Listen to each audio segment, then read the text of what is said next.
ਤੋਂ ਮਿਊਟ ਕਰ ਦਿੱਤੇ ਗਏ ਆ। अगर किसी ਨੂੰ कोई डाउट होए तो हैंड रेज कर लियो। ठीक है, सैकंड जो चैप्टर है उसका नाम है पूर्ण संख्यावां। सब तो पहला आपां देखांगे अगेतर अते पिछेतर की हुंदे आ। अगेतर अते पिछेतर संख्यावां की हुंदियां ने। ठीक है, इहदे विच की हुंदा है कि दित्ती गई संख्यावां दे विच एक जोड़न ते उसदी अगेतर संख्या बनदी है। ठीक है, अगेतर नूं की कहंदे आ सक्सैसर। अगेतर नूं की कहंदे आ सक्सैसर। ठीक है, अगेतर प्राप्त हुंदा है। मान के चलो तुहानूं एक संख्या दी दित्ती जाए 69 का अगेतर लिखो, मतलब उनका सक्सैसर लिखो, तो प्लस एक ऐड करांगे तो की होएगा 70 बन जाएगा। 70 की है 69 का अगेतर है। ठीक है, इसनूं सक्सैसर कहंदे आ, इसनूं ही अगेतर कहंदे आ पंजाबी दे विच। फिर आपां देखदे आ कि पिछेतर की हुंदा है। दित्ती गई संख्या, मान के चलो तुहानूं कोई संख्या दित्ती गई है, संख्या है 59, तुहानूं उसका पिछेतर पूछ रहा है, तो तुसी की करोगे, -1 करोगे तो उसका पिछेतर आ जाएगा। की होएगा पिछेतर 59 का 58। ठीक है, पिछेतर इसनूं कहंदे आ। ओके, एग्जाम्पल दित्ती हुई हैं। 17 का पिछेतर की है 16, 28 का पिछेतर की है 27, एवें ही 16 का अगेतर की है 17 और 25 का अगेतर की है 26। ठीक है, ये तो बहुत ईजी चीज़ां ने, लेकिन बेसिक आपां क्लीयर कर रहे हैं तो शुरू जो है 0 तो ही करना पएगा, क्योंकि सब दा मैथ जो है इक्को जिहा नहीं है। एक होर पॉइंट नोट कर लियो, जो प्रकृतिक संख्यावां ने जिन्हां नूं आपां नैचुरल नंबर भी कहने आ, उन्हां दे विच्चों जो एक संख्या है, जो एक नंबर है, उसका कोई भी पिछेतर नहीं हुंदा। अगर तुहानूं क्वेश्चन पेपर दे विच ये पूछा जाए कि एक दा पिछेतर दसो, नाल लिखिया होए कि नैचुरल नंबर है, तो नैचुरल नंबर जो है एक तो शुरू होंदे आ, एक तो शुरू होके इनफिनिटी तक चलते आ। एक तो शुरू होके नैचुरल नंबर इनफिनिटी तक चलते आ। 0 ऐड नहीं होंदा नैचुरल नंबर दे विच, ये याद रखियो। इसलिए नैचुरल नंबर जो है एक दा कोई भी पिछेतर नहीं हुंदा। ठीक है, कोई भी पिछेतर नहीं हुंदा एक दा। सो नैक्सट देखते हैं पूर्ण संख्यावां। पूर्ण संख्यावां जिन्हां नूं इंग्लिश विच की कहंदे आ होल नंबर। बेसिकली जो चैप्टर है इन्हां दे उपर ही है। पूर्ण संख्यावां की हुंदियां, पूर्ण संख्यावां दे विच की हुंदा है, नैचुरल नंबर एक तो लैके इनफिनिटी तक हुंदे आ, और नैचुरल नंबर दे विच अगर आपां 0 ऐड करदे हां तां की हो जांदा है, 0 ऐड करदे हां तां होल नंबर बन जांदे आ। ठीक है, पूर्ण संख्यावां दे विच सिफर दा कोई पिछेतर नहीं हुंदा। जिवें नैचुरल नंबर दे विच एक दा कोई पिछेतर नहीं हुंदा, उवें ही होल नंबर दे विच 0 दा कोई पिछेतर नहीं हुंदा। ये दोनों चीज़ां फैक्ट जो है याद रख लियो। फैक्ट नूं लैके ही डायरैक्ट क्वेश्चन जो है एग्जामिनर पूछ लैंदा है। पूर्ण संख्यावां विच 0 दा कोई पिछेतर नहीं हुंदा और नैचुरल नंबर दे विच एक दा कोई पिछेतर नहीं हुंदा। ओके, प्रकृतिक संख्यावां दे विच जदों आपां 0 नूं ऐड करदे हां तां की हुंदा है कि होल नंबर आपां नूं मिल जांदे आ। ठीक है, 0 तो लैके इनफिनिटी तक की है होल नंबर बन जाते हैं। 0 तो लैके इनफिनिटी तक की हुंदा है होल नंबर बनते हैं।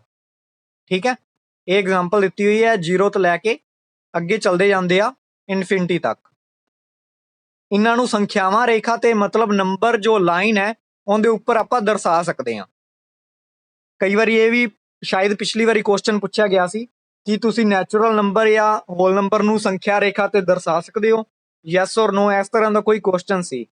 ठीक है, सो आपां नैचुरल नंबर नूं भी और पूर्ण संख्यावां नूं भी, इस तो इलावा जो इंटीजर भी होणगे उन्हां सब नूं की है संख्या रेखा दे उपर मतलब नंबर लाइन दे उपर शो कर सकते हैं, जिवें आ एग्जाम्पल दित्ती हुई है। ठीक है, 0 तो लैके इधर नूं जदों आपां चलदे हां राइट हैंड साइड वाल की हुंदा है कि इनफिनिटी तक के की आ पॉजिटिव नंबर ने। ठीक है, ये की आ होल नंबर ने। सो इन्हां नूं आपां की है संख्या रेखा दे उपर दर्शा सकते हैं। संख्या रेखा दे उपर इस तो इलावा आपां जो ऐड करना है, सबट्रैक्ट करना है, मल्टीप्लाई करना है या डिवीजन करना है, ये सारियां चीज़ां जो है इस दे उपर कीतियां जा सकदियां ने। ये भी क्वेश्चन पूछ सकते हैं कि संख्या रेखा दे उपर जो है ऐड कर सकते हो, घटाओ कर सकते हो, सबट्रैक्ट कर सकते हो, मल्टीप्लाई कर सकते हो या जोड़ कर सकते हो या डिवीजन कर सकते हो। सो ये सारियां चीज़ां आपां की है संख्या रेखा दे उपर कर सकते हैं। फिर आपां देखते हैं कि नैचुरल नंबर की हुंदे आ। ਜਿਨ੍ਹਾਂ ਨੂੰ ਪ੍ਰਕਿਰਤਿਕ ਸੰਖਿਆਵਾਂ ਕਹਿੰਦੇ ਆ ਉਹ ਕੀ ਹੁੰਦੇ ਆ। ਸੋ ਇਹ ਮੈਂ ਵੈਸੇ ਦੱਸ ਚੁੱਕਿਆ, ਫਿਰ ਵੀ ਮੈਂ ਦੱਸ ਦਿੰਦਾ। ਫੈਕਟ ਲਿਖੇ ਹੋਏ ਆ ਕਿ ਗਿਣਨ ਵਾਲੀਆਂ ਜੋ ਵੀ ਸੰਖਿਆਵਾਂ ਨੇ, ਮਤਲਬ ਜੋ ਕਾਊਂਟਿੰਗ ਨੰਬਰ ਨੇ, ਉਹਨਾਂ ਨੂੰ ਕੀ ਕਹਿੰਦੇ ਆ, ਨੈਚੁਰਲ ਨੰਬਰ। ਜੋ ਕਾਊਂਟਿੰਗ ਨੰਬਰ ਨੇ ਉਹਨਾਂ ਨੂੰ ਨੈਚੁਰਲ ਨੰਬਰ ਕਹਿੰਦੇ ਆ। ਇਹ ਕਿੱਥੋਂ ਸਟਾਰਟ ਹੁੰਦੇ ਆ, 1 ਤੋਂ ਸਟਾਰਟ ਹੁੰਦੇ ਆ ਔਰ ਇਨਫਿਨਿਟੀ ਤੱਕ ਕੀ ਆ, ਚੱਲਦੇ ਆ। 1 ਤੋਂ ਸਟਾਰਟ ਹੁੰਦੇ ਆ ਔਰ ਇਨਫਿਨਿਟੀ ਤੱਕ ਚੱਲਦੇ ਆ। ਠੀਕ ਹੈ, ਨੈਚੁਰਲ ਨੰਬਰ 1 ਤੋਂ ਸਟਾਰਟ ਹੁੰਦੇ ਆ। ਸਾਰੀਆਂ ਪੂਰਨ ਸੰਖਿਆਵਾਂ ਕੀ ਨੇ, ਪ੍ਰਕਿਰਤਿਕ ਸੰਖਿਆਵਾਂ ਨਹੀਂ ਹਨ।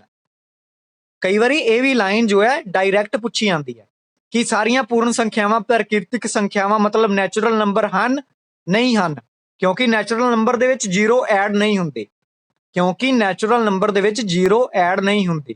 ਠੀਕ ਹੈ, ਇਸ ਲਈ ਜੋ ਹੋਲ ਨੰਬਰ ਨੇ ਉਹ ਸਾਰੇ ਨੈਚੁਰਲ ਨੰਬਰ ਨਹੀਂ ਹਨ। ਠੀਕ ਹੈ, ਇਹ ਵੀ ਫੈਕਟ ਹੈ ਇੱਕ ਤਰ੍ਹਾਂ ਦਾ। ਸੋ ਪ੍ਰਕਿਰਤਿਕ ਸੰਖਿਆਵਾਂ ਦਾ 1 ਦਾ ਪਿਛੇਤਰ ਨਹੀਂ ਹੁੰਦਾ, ਇਹ ਪਿੱਛੇ ਮੈਂ ਦੱਸ ਚੁੱਕਿਆ ਕਿ ਪ੍ਰਕਿਰਤਿਕ ਸੰਖਿਆਵਾਂ ਦੇ ਵਿੱਚ ਜੋ ਨੈਚੁਰਲ ਨੰਬਰ ਆ ਉਹਨਾਂ ਦੇ ਵਿੱਚ 1 ਦਾ ਪਿਛੇਤਰ ਨਹੀਂ ਹੁੰਦਾ। ਹਰੇਕ ਪ੍ਰਕਿਰਤਿਕ ਸੰਖਿਆਵਾਂ ਦਾ ਅਗੇਤਰ ਜ਼ਰੂਰ ਹੁੰਦਾ ਹੈ, ਮਤਲਬ ਜੋ ਸਕਸੈਸਰ ਹੈ ਉਹ ਜ਼ਰੂਰ ਹੁੰਦਾ ਹੈ। ਚਾਹੇ ਤੁਸੀਂ 50 ਲੈ ਲਓ, ਉਹਦਾ ਸਕਸੈਸਰ ਜੋ ਹੈ 51 ਹੈ। ਚਾਹੇ 500 ਲੈ ਲਓ, 500 ਦਾ ਸਕਸੈਸਰ ਜੋ ਹੈ 501 ਹੈ। ਸੋ ਸਾਰੀਆਂ ਜਿੰਨੇ ਵੀ ਨੈਚੁਰਲ ਨੰਬਰ ਨੇ ਜਾਂ ਹੋਲ ਨੰਬਰ ਨੇ, ਉਹਨਾਂ ਸਭ ਦਾ ਜੋ ਅਗੇਤਰ ਹੈ ਉਹ ਹੁੰਦਾ ਹੈ। ਲੇਕਿਨ 0 ਦਾ ਨਾਂ ਜੇਕਰ ਤੁਹਾਨੂੰ ਪੁੱਛਿਆ ਜਾਏ ਕਿ ਹੋਲ ਨੰਬਰ ਦੇ ਵਿੱਚ 0 ਦਾ ਪਿਛੇਤਰ ਹੁੰਦਾ ਹੈ ਤਾਂ ਨਹੀਂ ਹੁੰਦਾ।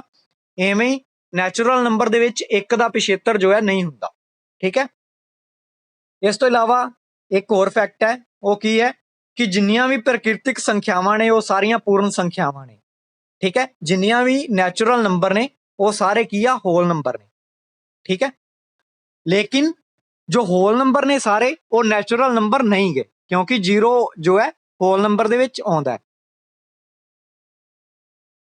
ਸੋ ਇਹ ਫੈਕਟ ਤੁਹਾਨੂੰ ਪਤਾ ਹੋਣੇ ਚਾਹੀਦੇ ਆ, ਇਹ ਟਿਪਸ ਤੇ ਹੋਣੇ ਚਾਹੀਦੇ ਆ। ਇਸ ਤੋਂ ਇਲਾਵਾ ਪੂਰਨ ਸੰਖਿਆਵਾਂ ਦੇ ਕੀ ਕੀ ਗੁਣ ਹੈਗੇ ਆ ਉਹ ਆਪਾਂ ਦੇਖ ਲੈਂਦੇ ਆ। ਹਰੇਕ ਪੂਰਨ ਸੰਖਿਆਵਾਂ ਦਾ ਅਗੇਤਰ ਹੁੰਦਾ ਹੈ, ਜਿਵੇਂ ਹਰੇਕ ਨੈਚੁਰਲ ਨੰਬਰ ਦਾ ਅਗੇਤਰ ਹੁੰਦਾ ਹੈ, ਉਵੇਂ ਹੀ ਹਰੇਕ ਪੂਰਨ ਸੰਖਿਆਵਾਂ ਦਾ ਸਕਸੈਸਰ ਹੁੰਦਾ ਹੈ। 0 ਨੂੰ ਛੱਡ ਕੇ ਹਰੇਕ ਜੋ ਹੋਲ ਨੰਬਰ ਹੈ ਉਸ ਦਾ ਪਿਛੇਤਰ ਹੁੰਦਾ ਹੈ, ਕਿਉਂਕਿ 0 ਦਾ ਕੋਈ ਪਿਛੇਤਰ ਨਹੀਂ ਹੁੰਦਾ ਹੋਲ ਦੇ ਵਿੱਚ। ਠੀਕ ਹੈ, ਦੋ ਪੂਰਨ ਸੰਖਿਆਵਾਂ ਦਾ ਜੋ ਜੋੜ ਕਰਦੇ ਆ, ਜਦੋਂ ਆਪਾਂ ਦੋ ਹੋਲ ਸੰਖਿਆਵਾਂ ਨੂੰ ਐਡ ਕਰਦੇ ਆ ਤਾਂ ਆਪਾਂ ਨੂੰ ਕੀ ਹੁੰਦਾ ਹੈ, ਇੱਕ ਹੋਲ ਨੰਬਰ ਹੀ ਪ੍ਰਾਪਤ ਹੁੰਦਾ ਹੈ। ਮੰਨ ਕੇ ਚੱਲੋ ਇੱਕ ਐਗਜ਼ਾਮਪਲ ਲੈਂਦੇ ਆ, ਜੇਕਰ 6 + 7 ਨੂੰ ਐਡ ਕਰੀਏ ਤਾਂ 13 ਆਪਾਂ ਨੂੰ ਪ੍ਰਾਪਤ ਹੁੰਦਾ ਹੈ। 6 ਔਰ 7 ਦੋਨੋਂ ਵੀ ਹੋਲ ਨੰਬਰ ਨੇ ਔਰ 13 ਵੀ ਹੋਲ ਨੰਬਰ ਹੈ। ਠੀਕ ਹੈ, ਇਸ ਲਈ ਜਦੋਂ ਆਪਾਂ ਇਹਨਾਂ ਨੂੰ ਪੂਰਨ ਸੰਖਿਆਵਾਂ ਦੀ ਗੱਲ ਕਰ ਰਹੇ ਹਾਂ, ਜੇਕਰ 0 + 6 ਐਡ ਕਰੀਏ ਤਾਂ 6, ਇਹ ਦੋਨੋਂ ਕੀ ਆ, ਹੋਲ ਨੰਬਰ ਨੇ ਔਰ 6 ਵੀ ਹੋਲ ਨੰਬਰ ਹੈ। ਸੋ ਜਦੋਂ ਆਪਾਂ ਦੋ ਪੂਰਨ ਸੰਖਿਆਵਾਂ ਨੂੰ ਐਡ ਕਰਦੇ ਹਾਂ ਤਾਂ ਆਪਾਂ ਨੂੰ ਕੀ ਮਿਲਦਾ ਹੈ, ਇੱਕ ਪੂਰਨ ਸੰਖਿਆ ਹੀ ਮਿਲਦੀ ਹੈ। ਠੀਕ ਹੈ, ਇਸ ਲਈ ਆਪਾਂ ਇਹ ਕਹਿ ਸਕਦੇ ਹਾਂ ਕਿ ਦੋ ਪੂਰਨ ਸੰਖਿਆਵਾਂ ਜੋ ਨੇ ਜੋੜ ਦੇ ਅੰਤਰਗਤ ਜੋ ਹੈ ਬੰਦ ਨੇ, ਮਤਲਬ ਜਦੋਂ ਆਪਾਂ ਉਹਨਾਂ ਦਾ ਜੋੜ ਕਰਦੇ ਹਾਂ ਤਾਂ ਉਹ ਕਲੋਜ਼ਡ ਨੇ, ਮਤਲਬ ਪੂਰਨ ਸੰਖਿਆ ਹੀ ਆਪਾਂ ਨੂੰ ਮਿਲਦੀ ਹੈ। ਇਸ ਨੂੰ ਆਪਾਂ ਕੀ ਕਹਿੰਦੇ ਆ, ਕਲੋਜ਼ਰ ਪ੍ਰੋਪਰਟੀ। ਕਲੋਜ਼ਰ ਪ੍ਰੋਪਰਟੀ ਮਤਲਬ ਸਮਾਪਨ ਗੁਣ, ਉਸ ਦਾ ਸਮਾਪਨ ਗੁਣ ਹੈ। ਸਮਾਪਨ ਗੁਣ ਕੀ ਹੁੰਦਾ ਹੈ ਕਿ ਪੂਰਨ ਸੰਖਿਆਵਾਂ ਦੇ ਜੋੜ ਦੇ ਅਧੀਨ ਅਤੇ ਗੁਣਾ ਦੇ ਅਧੀਨ ਕੀ ਹੈ, ਬੰਦ ਹੁੰਦੀਆਂ ਨੇ। ਪੂਰਨ ਸੰਖਿਆਵਾਂ ਜਦੋਂ ਆਪਾਂ ਜੋੜ ਕਰਦੇ ਹਾਂ ਔਰ ਗੁਣਾ ਕਰਦੇ ਹਾਂ, ਇਹ ਕੀ ਹੈ, ਬੰਦ ਹੁੰਦੀਆਂ ਨੇ। ਠੀਕ ਹੈ, ਦੋ ਪੂਰਨ ਸੰਖਿਆਵਾਂ ਦਾ ਗੁਣਨਫਲ ਵੀ ਇੱਕ ਪੂਰਨ ਸੰਖਿਆ ਹੁੰਦੀ ਹੈ। ਮੰਨ ਕੇ ਚੱਲੋ ਦੋ ਹੋਲ ਨੰਬਰ ਆ, 6 ਔਰ 7 ਹੀ ਆਪਾਂ ਲੈ ਲੈਂਦੇ ਆ। ਜਦੋਂ ਆਪਾਂ ਇਹਨਾਂ ਨੂੰ ਮਲਟੀਪਲਾਈ ਕਰਦੇ ਆ ਤਾਂ ਕੀ ਹੁੰਦਾ, 42 ਪ੍ਰਾਪਤ ਹੁੰਦਾ ਹੈ। 6 ਵੀ ਹੋਲ ਨੰਬਰ ਹੈ, 7 ਵੀ ਹੋਲ ਨੰਬਰ ਹੈ, 42 ਵੀ ਹੋਲ ਨੰਬਰ ਹੈ।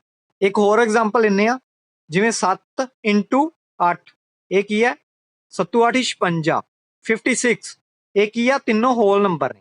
ਜਦੋਂ ਆਪਾਂ ਦੋ ਪੂਰਨ ਸੰਖਿਆਵਾਂ ਨੂੰ ਗੁਣਾ ਕਰਦੇ ਆ ਤਾਂ ਕੀ ਹੁੰਦਾ, ਆਪਾਂ ਨੂੰ ਪੂਰਨ ਸੰਖਿਆ ਪ੍ਰਾਪਤ ਹੁੰਦੀ ਹੈ। ਇਸ ਨੂੰ ਹੀ ਕਲੋਜ਼ਰ ਪ੍ਰੋਪਰਟੀ ਕਹਿੰਦੇ ਆ। ਠੀਕ ਹੈ,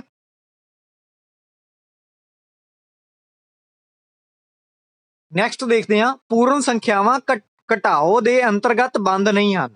ਜਿਵੇਂ ਜਦੋਂ ਆਪਾਂ ਪੂਰਨ ਸੰਖਿਆਵਾਂ ਦੀ ਘਟਾਓ ਕਰਦੇ ਹਾਂ, ਕੀ ਇਹ ਘਟਾਓ ਦੇ ਅੰਤਰਗਤ ਬੰਦ ਨੇ। ਐਗਜ਼ਾਮਪਲ ਲਿਖੀਆਂ ਹੋਈਆਂ ਵੈਸੇ, ਜਿਵੇਂ ਆਪਾਂ 6 ਚੋਂ -2 ਕਰਦੇ ਹਾਂ ਤਾਂ ਕੀ ਆਪਾਂ ਨੂੰ ਪ੍ਰਾਪਤ ਹੁੰਦਾ ਹੈ, ਇੱਕ 4 ਪ੍ਰਾਪਤ ਹੁੰਦਾ ਹੈ। 6 ਵੀ ਪੂਰਨ ਸੰਖਿਆ ਹੈ, ਮਤਲਬ ਹੋਲ ਨੰਬਰ ਹੈ, 2 ਵੀ ਹੋਲ ਨੰਬਰ ਹੈ ਔਰ 4 ਵੀ ਹੋਲ ਨੰਬਰ ਹੈ।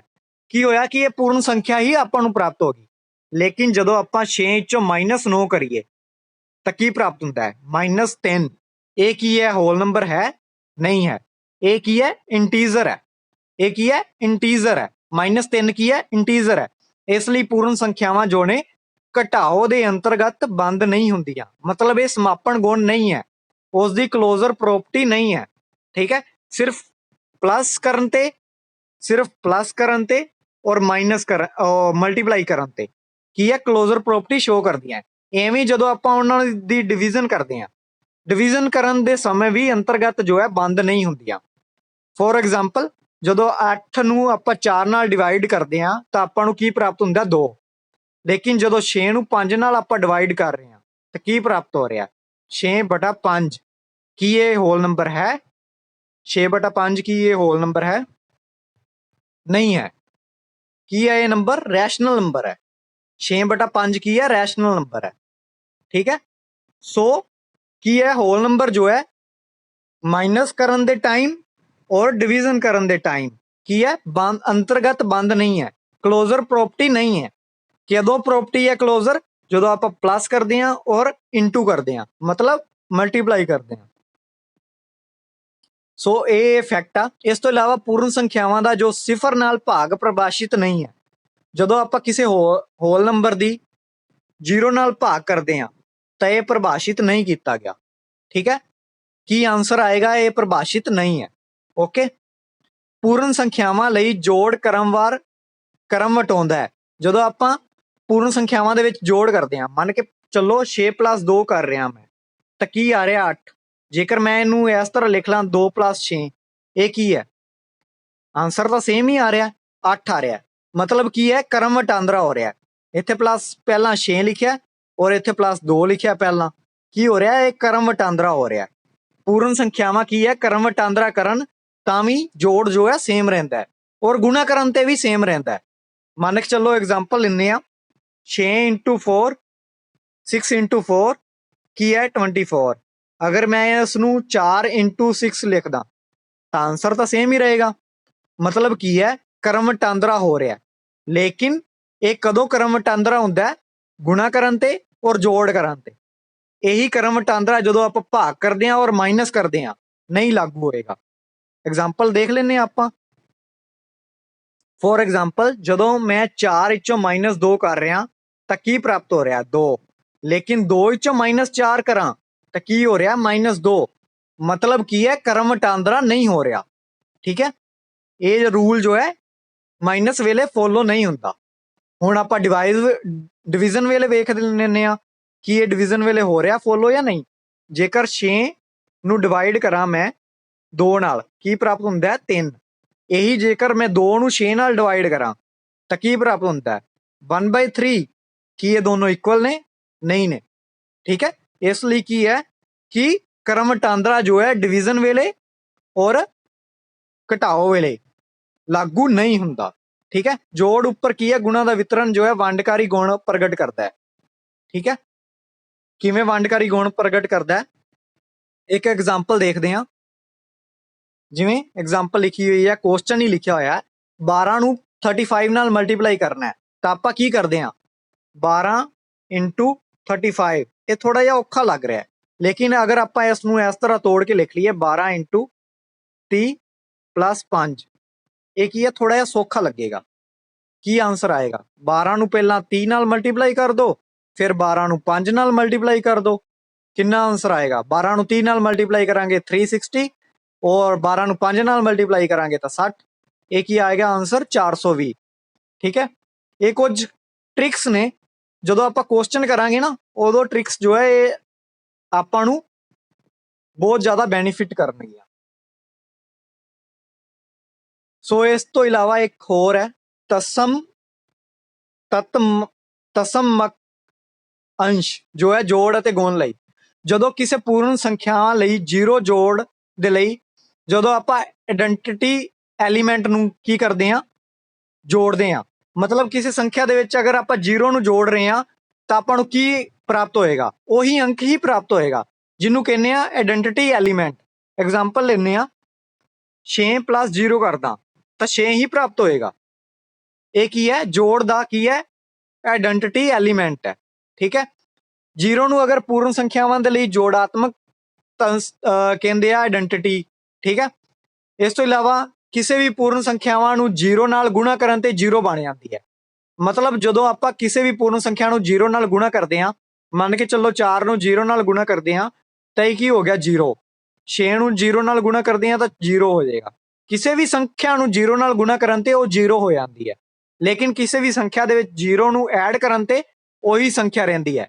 ਮਤਲਬ ਉਸ ਦੀ ਆਇਡੈਂਟੀਟੀ ਜੋ ਐਲੀਮੈਂਟ ਹੈ ਉਹੀ ਰਹੇਗਾ, ਜੋ ਉਸ ਦੀ ਆਈਡੀ ਹੈ ਉਹੀ ਰਹੇਗੀ। ਜਿਵੇਂ ਮੰਨ ਕੇ ਚੱਲੋ 7 ਦੇ ਵਿੱਚ 0 ਐਡ ਕਰ ਰਹੇ ਹਾਂ ਤਾਂ 7 ਰਹੇਗਾ, 77 ਵਿੱਚ 0 ਐਡ ਕਰ ਰਹੇ ਹਾਂ ਤਾਂ 77 ਹੀ ਰਹੇਗਾ। ਇਹ ਕੀ ਹੈ, ਉਸ ਦੀ ਆਇਡੈਂਟੀਟੀ ਐਲੀਮੈਂਟ ਹੈ।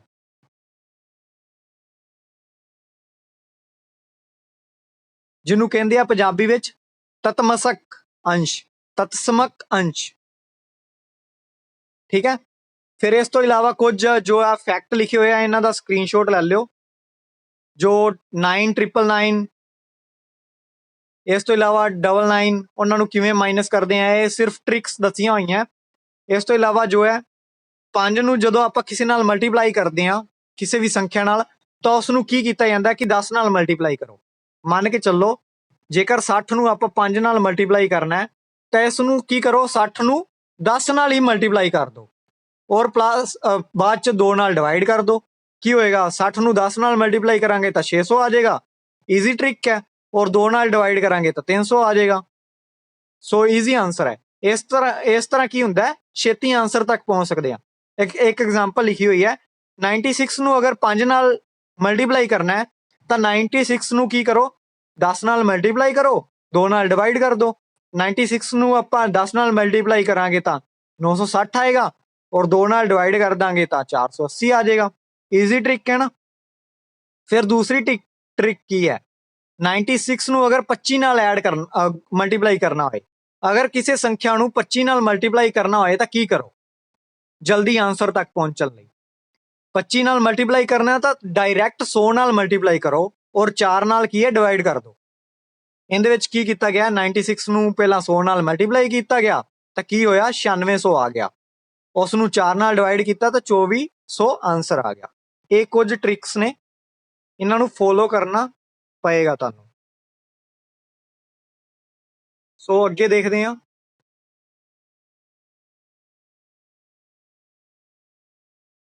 ਜੇਕਰ 125 ਨਾਲ ਕਿਸੇ ਸੰਖਿਆ ਨੂੰ ਮਲਟੀਪਲਾਈ ਕਰਨ ਨੂੰ ਕਹਿ ਦਿੱਤਾ ਜਾਏ ਤਾਂ ਕੀ ਟ੍ਰਿਕ ਯੂਜ਼ ਕਰਾਂਗੇ, ਉਸ ਸੰਖਿਆ ਨੂੰ 1000 ਨਾਲ ਮਲਟੀਪਲਾਈ ਕਰ ਦਾਂਗੇ, 8 ਨਾਲ ਡਿਵਾਈਡ ਕਰ ਦਾਂਗੇ। ਠੀਕ ਹੈ। ਐਵੇਂ ਹੀ ਕੁਝ ਹੋਰ ਐਗਜ਼ਾਮਪਲਾਂ ਦਿੱਤੀਆਂ ਹੋਈਆਂ। 5 ਨਾਲ ਮਲਟੀਪਲਾਈ ਕਰਾਂਗੇ ਤਾਂ ਕਿਵੇਂ ਕਰਾਂਗੇ, 5 ਨਾਲ ਪਿੱਛੇ ਹੀ ਦੱਸ ਚੁੱਕੇ ਹਾਂ ਕਿ 10 ਨਾਲ ਮਲਟੀਪਲਾਈ ਕਰੋ, 2 ਨਾਲ ਡਿਵਾਈਡ ਕਰ ਦਿਓ। ਐਵੇਂ ਜੇਕਰ 15 ਨਾਲ ਮਲਟੀਪਲਾਈ ਕਰਨ ਨੂੰ ਆ ਜੇ ਤਾਂ ਕੀ ਕਰੋ, 3 ਨਾਲ ਮਲਟੀਪਲਾਈ ਕਰੋ, 2 ਨਾਲ ਡਿਵਾਈਡ ਕਰ ਦਿਓ। ਈਜ਼ੀ ਜੋ ਹੈ ਆਂਸਰ ਤੱਕ ਤੁਸੀਂ ਪਹੁੰਚ ਜਾਓਗੇ। ਐਵੇਂ ਜੇਕਰ ਤੁਹਾਨੂੰ ਪੁੱਛ ਲਿਆ ਜਾਏ ਕਿ 35 ਨਾਲ ਮਲਟੀਪਲਾਈ ਕਰੋ ਤਾਂ ਕੀ ਕਰੋਗੇ ਤੁਸੀਂ, 70 ਨਾਲ ਮਲਟੀਪਲਾਈ ਕਰ ਦਿਓ ਔਰ 2 ਨਾਲ ਡਿਵਾਈਡ ਕਰ ਦਿਓ। ਕਿਉਂਕਿ ਜਿੰਦੇ ਪਿੱਛੇ 0 ਹੋਏਗੀ ਉਹਦੇ ਨਾਲ ਆਪਾਂ ਨੂੰ ਮਲਟੀਪਲਾਈ ਕਰਨਾ ਈਜ਼ੀ ਹੋਏਗਾ। ਸੋ ਸੰਖਿਆ ਕੀ ਹੋਏਗੀ, ਛੋਟੀ ਹੋ ਜਾਏਗੀ। 32 ਨੂੰ ਕੀ ਕਰਾਂਗੇ ਆਪਾਂ, 7 ਨਾਲ ਹੀ ਮਲਟੀਪਲਾਈ ਕਰਾਂਗੇ, ਜੋ ਆਂਸਰ ਆਏਗਾ ਉਹਨੂੰ 0 ਪਿੱਛੇ ਲਾ ਦਾਂਗੇ। ਸੋ ਈਜ਼ੀ ਆਂਸਰ ਤੱਕ ਆਪਾਂ ਪਹੁੰਚ ਸਕਦੇ ਹਾਂ। ਇਹ ਕੁਝ ਟ੍ਰਿਕਸ ਆ ਜੋ ਮੈਥ ਦੇ ਵਿੱਚ ਫੋਲੋ ਹੁੰਦੀਆਂ। ਠੀਕ ਹੈ। ਕੁਝ ਕੁਐਸਚਨ ਦਿੱਤੇ ਹੋਏ ਆ, ਜਿਵੇਂ 32 ਤੋਂ ਲੈ ਕੇ 53 ਦੇ ਵਿਚਕਾਰ ਕਿੰਨੀਆਂ ਪੂਰਨ ਸੰਖਿਆਵਾਂ ਨੇ, ਕਿੰਨੇ ਹੋਲ ਨੰਬਰ ਨੇ, ਉਸ ਦਾ ਆਂਸਰ ਹੈ 20। ਠੀਕ ਹੈ। ਇਹਦੇ ਵਿੱਚ ਕੀ ਕਰਾਂਗੇ, 20 ਕਿਉਂ ਆਇਆ, 32 ਨੂੰ ਵੀ ਕਾਊਂਟ ਨਹੀਂ ਕਰਦੇ ਔਰ 53 ਨੂੰ ਵੀ ਕਾਊਂਟ ਨਹੀਂ ਕੀਤਾ ਗਿਆ। ਠੀਕ ਹੈ। ਔਰ 20 ਜੋ ਹੈ 32 ਔਰ 53 ਦੇ ਵਿੱਚੋਂ ਸਿਰਫ ਆਪਾਂ ਇੱਕ ਨੂੰ ਹੀ ਕਾਊਂਟ ਕਰਾਂਗੇ ਕਿਉਂਕਿ ਇਹਨਾਂ ਦੇ ਵਿਚਕਾਰ ਪੁੱਛ ਰਿਹਾ। 32 ਅਤੇ 53 ਦੇ ਵਿੱਚੋਂ ਆਪਾਂ ਇੱਕ ਨੂੰ ਕਾਊਂਟ ਕਰਾਂਗੇ ਔਰ 20 ਜੋ ਹੈ ਆਂਸਰ ਆ ਜਾਏਗਾ। ਫਿਰ ਕੀ ਹੈ, ਪੂਰਨ ਸੰਖਿਆਵਾਂ ਲਈ ਕੁਝ ਫੈਕਟ ਦਿੱਤੇ ਹੋਏ ਆ, ਉਹ ਦੇਖ ਲੈਂਦੇ ਆ ਫਟਾਫਟ ਕਿਉਂਕਿ 2 ਮਿੰਟ ਬਾਅਦ ਜੋ ਹੈ ਮੀਟਿੰਗ ਕਲੋਜ਼ ਹੋ ਜਾਏਗੀ। ਪੂਰਨ ਸੰਖਿਆਵਾਂ ਦੇ ਜੋੜ ਦਾ ਸਹਿਚਾਰਤਾ ਗੁਣ ਹੁੰਦਾ ਹੈ, ਐਸੋਸੀਏਟਿਡ ਜੋ ਹੈ ਪ੍ਰੋਪਰਟੀ ਹੁੰਦੀ ਹੈ। ਉਹਦੀ ਐਗਜ਼ਾਮਪਲ ਦਿੱਤੀ ਹੋਈ ਹੈ, 5 + 7 + 3। ਕੀ ਕਰਾਂਗੇ, ਪਹਿਲਾਂ ਬ੍ਰੈਕਟ ਓਪਨ ਕਰਾਂਗੇ, ਬੋਡਮਾਸ ਰੂਲ ਜੋ ਹੈ ਫੋਲੋ ਕਰਾਂਗੇ। 5 7 ਕਿੰਨਾ ਹੁੰਦਾ, 12 + 3 ਐਡ ਕੀਤਾ ਤਾਂ 15। ਐਵੇਂ ਹੀ ਐਸੋਸੀਏਟਰ ਜਦੋਂ ਆਪਾਂ ਬ੍ਰੈਕਟ ਓਪਨ ਦੀ ਜਗ੍ਹਾ ਤੇ ਆਪਾਂ 5 ਪਹਿਲਾਂ ਕਰ ਲਈਏ ਔਰ 7 ਔਰ 3 ਨੂੰ ਬ੍ਰੈਕਟ ਦੇ ਵਿੱਚ ਲਿਖ ਲਈਏ ਤਾਂ ਆਂਸਰ ਆਪਣੇ ਕੋਲ ਸੇਮ ਹੀ ਆਏਗਾ। ਇਹ ਕੀ ਹੈ, ਸਹਿਚਾਰਤਾ ਗੁਣ ਹੈ। ਪਿੱਛੇ ਵੀ ਆਪਾਂ ਇਹ ਦੇਖ ਚੁੱਕੇ ਹਾਂ। ਐਸੋਸੀਏਟਿਡ ਜੋ ਹੈ ਪ੍ਰੋਪਰਟੀ ਹੈ, ਜਦੋਂ ਆਪਾਂ ਜੋੜ ਕਰਦੇ ਹਾਂ। ਔਰ ਗੁਣਾ ਕਰਨ ਵੇਲੇ ਵੀ ਇਹੀ ਫੈਕਟਰ ਜੋ ਹੈ ਲਾਗੂ ਹੋਏਗਾ। ਕਦੋਂ ਲਾਗੂ ਨਹੀਂ ਹੁੰਦਾ? ਜਦੋਂ ਆਪਾਂ ਮਾਈਨਸ ਕਰਦੇ ਹਾਂ ਔਰ ਜਦੋਂ ਆਪਾਂ ਡਿਵੀਜ਼ਨ ਕਰਦੇ ਹਾਂ। ਠੀਕ ਹੈ, ਪੂਰਨ ਸੰਖਿਆ ਦੇ ਵਿੱਚ ਜਦੋਂ ਆਪਾਂ ਜੋੜ ਕਰਦੇ ਹਾਂ ਔਰ ਗੁਣਾ ਕਰਦੇ ਹਾਂ ਤਾਂ ਇਹ ਦੋਨੋਂ ਚੀਜ਼ਾਂ ਕੀ ਆ, ਫੋਲੋ ਕਰਦੀਆਂ ਨੇ। ਐਗਜ਼ਾਮਪਲ ਦਿੱਤੀ ਹੋਈ ਹੈ, ਸਕਰੀਨਸ਼ਾਟ ਲੈ ਲਓ ਇਸ ਦਾ। ਸੋ ਪੂਰਨ ਸੰਖਿਆਵਾਂ ਦਾ ਇੱਕ ਹੋਰ ਹੈ, ਸਹਿਚਾਰਤਾ ਗੁਣ ਜੋ ਹੈ ਘਟਾਓ ਅਤੇ ਭਾਗ ਤੇ ਲਾਗੂ ਨਹੀਂ ਹੁੰਦਾ। ਉਹ ਮੈਂ ਪਹਿਲਾਂ ਹੀ ਦੱਸ ਚੁੱਕਿਆ ਇੱਥੇ ਕਿ ਘਟਾਓ ਅਤੇ ਭਾਗ ਤੇ ਲਾਗੂ ਨਹੀਂ ਹੁੰਦਾ। ਓਕੇ, ਸੋ ਕਿਸੇ ਦਾ ਕੋਈ ਡਾਊਟ ਹੈ ਤਾਂ ਉਹ ਪੁੱਛ ਸਕਦਾ ਹੈ, ਫਿਰ ਆਪਾਂ ਨੈਕਸਟ ਮੀਟਿੰਗ ਦੇ ਵਿੱਚ